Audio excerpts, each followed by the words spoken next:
So which here is a relative pronoun. Through his experiments, Pasteur proved that if animals were already inoculated with a weakened form of this bacteria, then the attack of a more powerful bacteria won't kill them. So here his is a personal pronoun.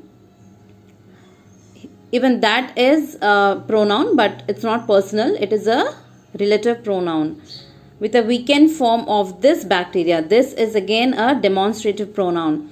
Then the attack of more powerful bacteria won't kill them. Them is a personal pronoun used in the object form. He had conducted. Again, he is a personal pronoun. The same experiment with the disease germs of rabies. His experiments were, however, restricted to animals. He had not tried his methods on other human beings, as he was not certain that the experiment would have the same effect on them. Joseph Meister, a young boy who had been bitten by a rabid animal, was Pasteur's first human patient. Though he had been bitten badly, it wasn't certain that he would develop the human form of rabies. Pasteur, however, took the chance and tested his treatment on the body. Joseph survived, and his ordeal gave birth to a method of preventing rabies. Pasteur's vaccine was so popular that it brought him instant fame and recognition.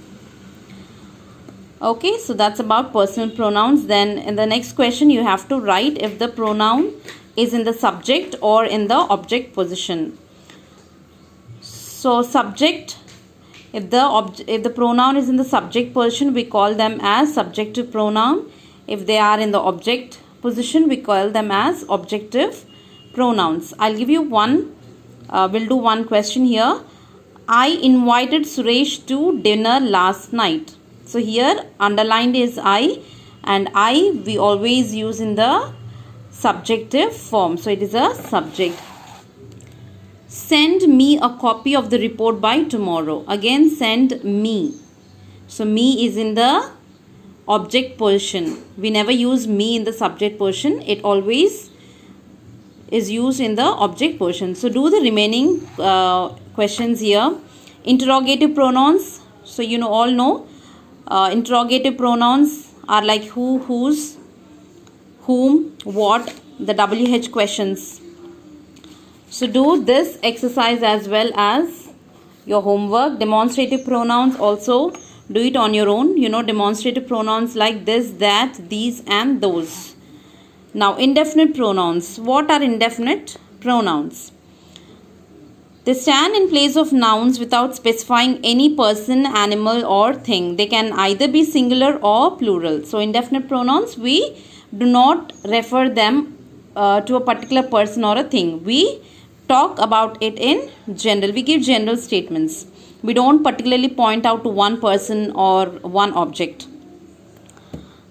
Now the words we use for indefinite pronouns are anybody, anything, anyone, nobody, no one, nothing, everybody, everyone and everything. These are all indefinite pronouns, and all these, they can be either singular or plural. Depending on the statement, we change it. Dash was ready for Kunal's birthday party before the guests started coming in. So it is everything. She went to his house to surprise him, but no one was at home. So she went to surprise him. Here we can see there is a conjunction but, which indicates it's a negative sentence. So it is no one. Dash really happened even though there was a lot of tension in the air. Nothing happened. Nothing really happened even though there was a lot of tension in the air. Do you want anything else to go with your salad? Ravi asked me to get something to wrap his camera with. Is something there? Abhilasha is such a big fan of Maria Puzo that she knows everything about him. I put my glass on the table, but someone took it. Can somebody help me to carry these printouts? The celebrity became so popular that everyone wanted to watch her.